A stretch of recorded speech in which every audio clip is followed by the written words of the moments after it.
नमस्कार, आप देख रहे हैं लखनऊ चलो। मैं हूं स्नेहलता और आज बात करेंगे रामपुर की स्वार से सपा उम्मीदवार अब्दुल्ला आजम की, जो कि सपा के कद्दावर नेता आजम खान के बेटे हैं और 2022 में रिकॉर्ड वोट से जीत का दावा कर रहे हैं। रामपुर में 14 फरवरी को मतदान होना है। ऐसे में अब्दुल्ला आजम चुनाव प्रचार में जुटे हुए हैं, डटे हुए हैं। हालांकि इस दौरान वो सरकार और प्रशासन पर आरोप लगाकर 22 में बदलाव का दावा भी कर रहे हैं।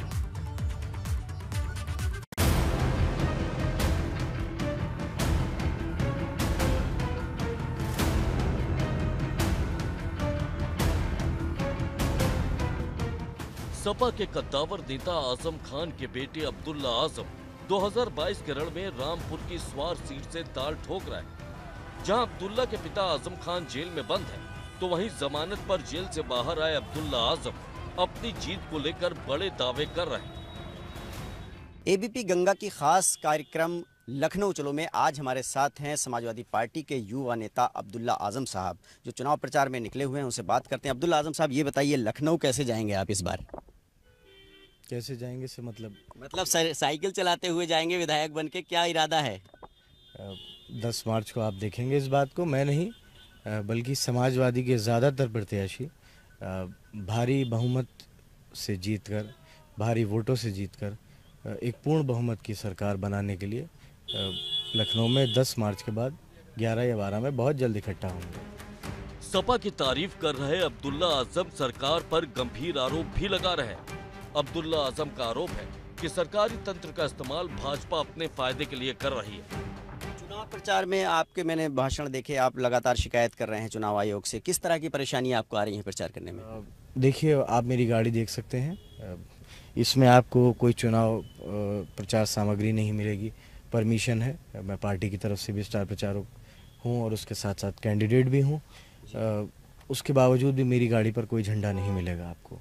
हम इस हद तक चुनाव आयोग की गाइडलाइंस का पालन करते हैं, लेकिन उसके बावजूद भी पुलिस की गाड़ियाँ आगे पीछे चलेंगी, ऐलान करेंगी कि आप साहब मिलेंगे तो मुकदमा हो जाएगा। ये मेरे ख्याल से बात सही नहीं है। बीजेपी के उम्मीदवार जो कर रहे हैं, पर्चे बांट रहे हैं, और जिस तरीके से एडमिनिस्ट्रेशन उनका साथ दे रहा है, मेरे ख्याल से वो एक जिसे कहना चाहिए एक हेल्दी डेमोक्रेसी के लिए बहुत अच्छी बात नहीं है। हम एक तरफ ये कहते हैं कि चुनाव में वोटिंग होनी चाहिए, ज़्यादा से ज़्यादा लोग इस चुनावी पर्व में हिस्सा लें, वोट डालने निकलें। चुनाव आयोग बार बार इस बात के लिए लोगों को प्रेरित करता है कि आप घरों से निकलिए, आपको एक सुरक्षित माहौल मिलेगा। दूसरी तरफ रामपुर में करीबन 70 से 80 हज़ार रेड कार्ड छाप दिए जाते हैं, लोगों को दिया जाता है। वीडियो वायरल होती है कि पुलिस के अधिकारी जाके घरों पर गालियाँ बक रहे हैं। रेड कार्ड मतलब कोई नोटिस दिए गए हैं लोगों को? नहीं, ये रामपुर में कुछ नया कानून पिछले 2-3 सालों में हमने देखा है। रेड कार्ड का एक चलन शुरू हुआ है। उस चलन से लोगों को खौफजदा किया जा रहा है कि वो घरों से वोट डाल लेना निकले। अब्दुल्ला आजम ने रामपुर के पूर्व डीएम को मुरादाबाद का कमिश्नर बनाए जाने को लेकर भी सवाल खड़े किए हैं और आरोप लगाया है कि सरकार खास तौर से उनके परिवार को निशाना बना रही है। शिकायत आज अखिलेश यादव जी ने भी की है। एक दिव्यांग के बैलेट वोटिंग का आरोप है। एक दिव्यांग ने लगाया कि वो साइकिल को वोट देना चाहता था, लेकिन अधिकारियों ने ज़बरदस्ती उससे जो है कमल के फूल पे वोट करा दिया। तो क्या इस तरह से आप भी आरोप लगा रहे हैं? प्रशासन क्या पक्षपात सब जगह कर रहा है? नहीं, मैं आरोप की बात नहीं लगा रहा। बहुत से अधिकारी उत्तर प्रदेश में अभी भी हैं। कुछ उत्तर प्रदेश के हैं, कुछ उत्तर प्रदेश के बाहर के कैडर के हैं। मतलब समाजवादी पार्टी को खास तौर से एजेंट की तरह काम कर रहे हैं।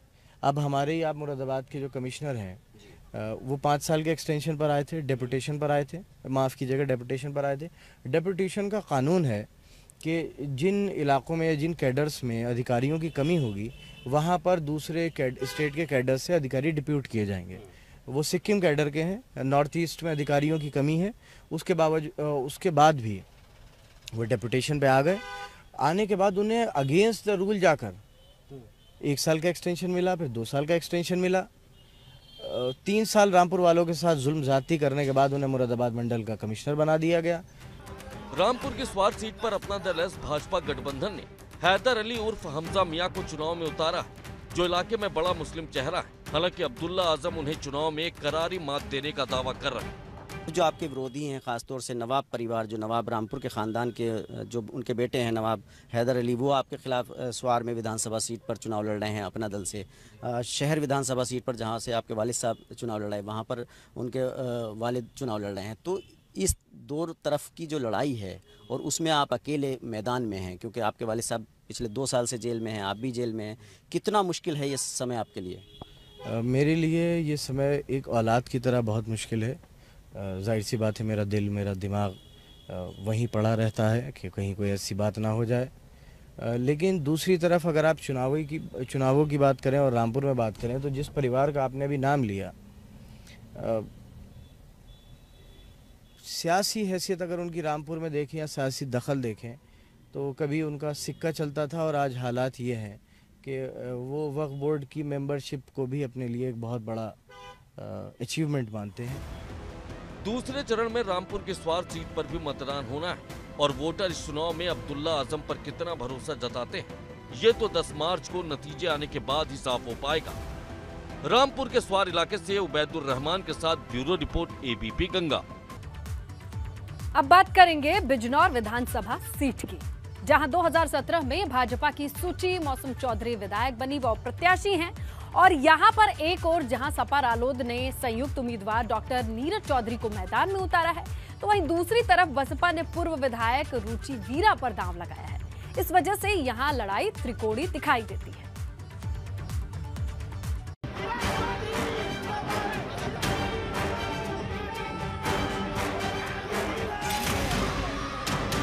बिजनौर में सपा रालोद गठबंधन के प्रत्याशी डॉक्टर नीरज चौधरी पूरी ताकत के साथ चुनाव प्रचार में जुटे, जहां वो गांव-गांव जाकर वोट मांग रहे हैं।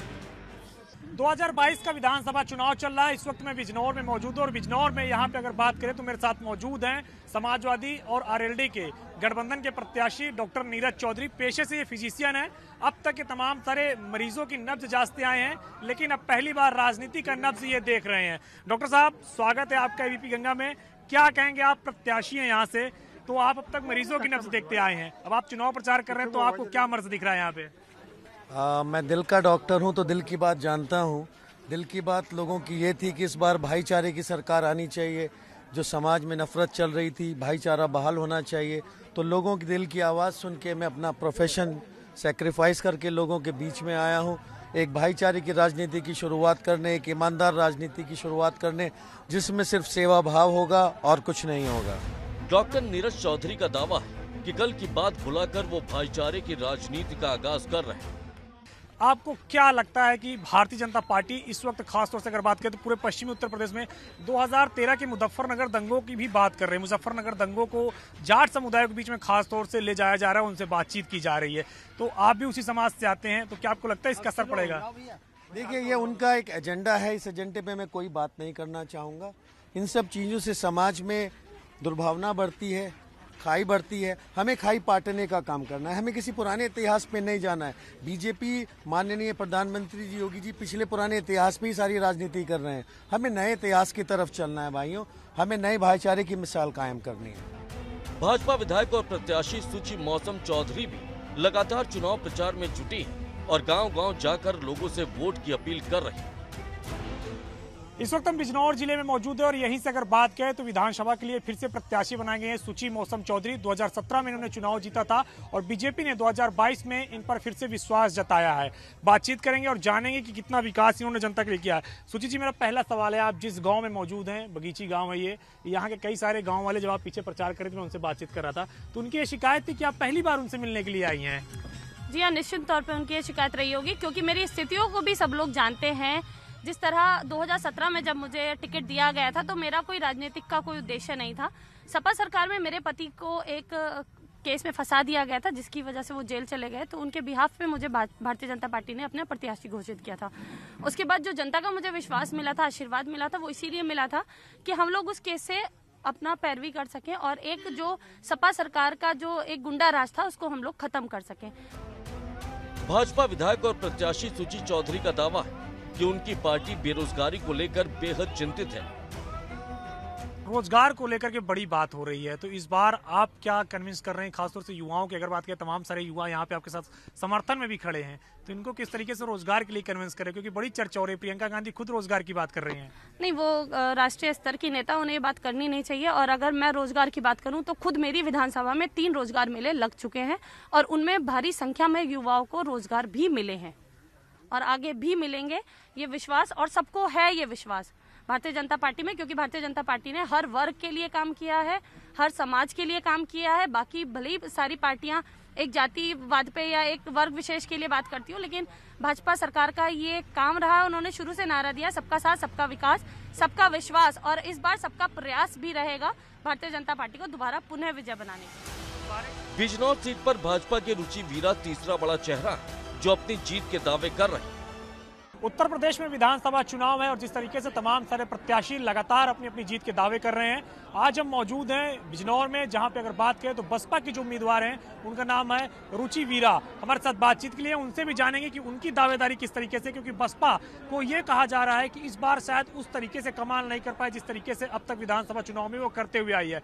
किस तरीके से वो इस चुनाव को लड़ रही है, उनसे भी जानेंगे और बातचीत करेंगे उनके तमाम सारे लोगों से भी।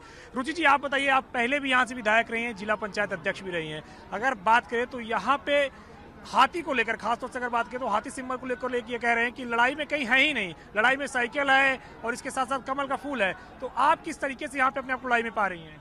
देखिए, यहाँ बिजनौर की सीट पे कम से कम 55-60 हजार तो दलित वोट पड़ेगा, जो कि पूरी तरह बहन जी में आस्था रखता है और इंटैक्ट रहता है हमेशा ही, किन्हीं भी परिस्थितियों में। और देखिए, मैं अपने संघर्ष पर, अपनी ईमानदारी पर, अपनी मेहनत पर, जो मैंने पूरे इलाके में विकास कराए हैं, जो मेरे परिवार ने ऐतिहासिक काम किए हैं, चाहे एजुकेशन से जोड़ने का काम हो, पुल बनाने का काम हो, सड़कें बनाने का काम हो, तमाम तरीके के काम किए हैं और बहुत अच्छा माहौल है हमारे यहाँ। कोई हिंदू मुस्लिम की, दलित की, इसकी उसकी बात नहीं है, यहाँ भाईचारे की बात है। मुस्लिम समाज के कई लोग भी बसपा प्रत्याशी रुचि वीरा के साथ खड़े दिख रहे हैं। मुस्लिम वोटों को लेकर जहां वैसी एक तरफ अपने पाले में लाने की कोशिश कर रहे हैं, तो समाजवादी पार्टी भी अपने पाले में लाने की कोशिश कर रही है। आप लोग यहाँ पे किसके साथ जाने वाले हैं? हम तो रुचि वीरा जी के साथ जा रहा है, पूरा मुस्लिम समाज जा रहा है भाई, पूरा मुस्लिम समाज जा रहा है। इनके परिवार का, ये राजघराने परिवार से हैं और इनका बिजनौर के लिए एजुकेशन के क्षेत्र में देख लीजिए, पॉलिटिकल क्षेत्र में देख लीजिए, इनका इतना बड़ा योगदान है कि हमारे लिए ये एक गंगा जमनी तहजीब का प्रतीक है।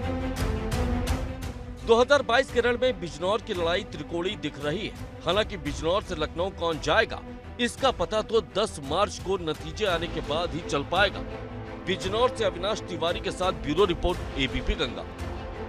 चलिए बात करेंगे अमरोहा जिले की हसनपुर सीट की, और लखनऊ चलो में आपको मिलवाएंगे सपा रालोद के उम्मीदवार मुखिया गुर्जर से, जो पहले इलाके में भाजपा का चेहरा हुआ करते थे लेकिन अब साइकिल पर सवार हैं। हसनपुर ऐसी सीट है जिस पर सपा के पूर्व अध्यक्ष मुलायम सिंह यादव भी चुनाव हार चुके हैं। हालांकि सपा रालोद के संयुक्त उम्मीदवार मुखिया गुर्जर अपनी बड़ी जीत का दावा कर रहे हैं।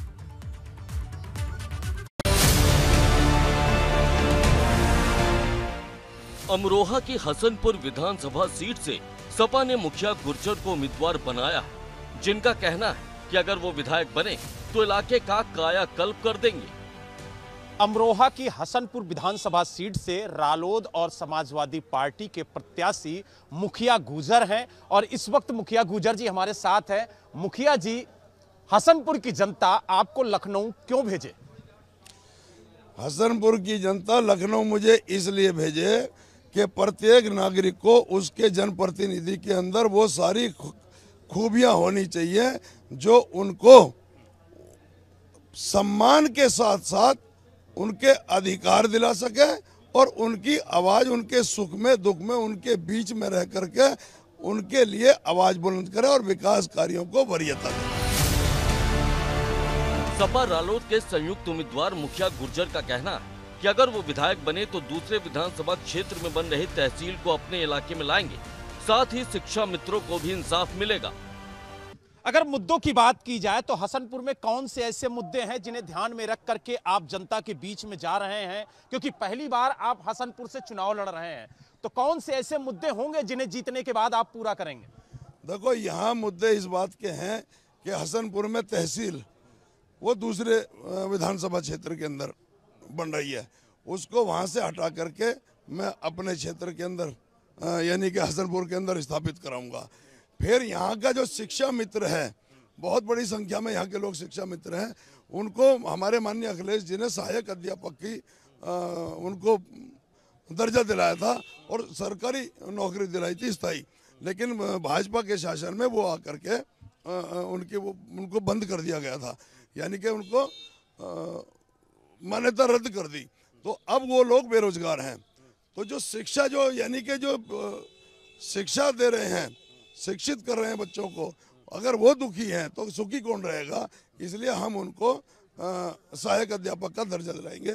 दूसरा, किसानों के लिए यहाँ बिजली की बहुत समस्या है, उल्टे सीधे बिल आते हैं यहाँ बढ़ा चढ़ा करके, और फिर यहाँ के लोगों को सताया जाता है, मुकदमे दर्ज किए जाते हैं, जेल भेजने का काम हुआ।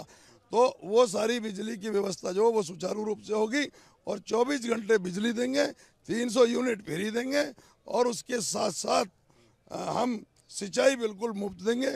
और जो वो थी बीमा योजना, वो बंद कर दी थी भाजपा ने, खोखले नारे देने का काम करते हैं, तो हम वो पेंशन योजना लागू कराएंगे समाजवादी। मुखिया गुर्जर पहले इलाके में भाजपा का चेहरा थे, लेकिन अब साइकिल पर सवार हैं और दावा कर रहे हैं कि 22 में सपा की बाइसिकल पूरे प्रदेश में फर्राटा भर रही है। तो कैसे साइकिल की सवारी, जो सफर है आपका साइकिल का, ये लखनऊ तक पहुंचे, इसके लिए किस तरह की मशक्कत कर रहे हैं? ये मैं मुलायम सिंह यादव जी का शिष्य हूँ। थोड़ी सी नाराजगी हुई थी तो मैं किराए के मकान में रहने चला गया था।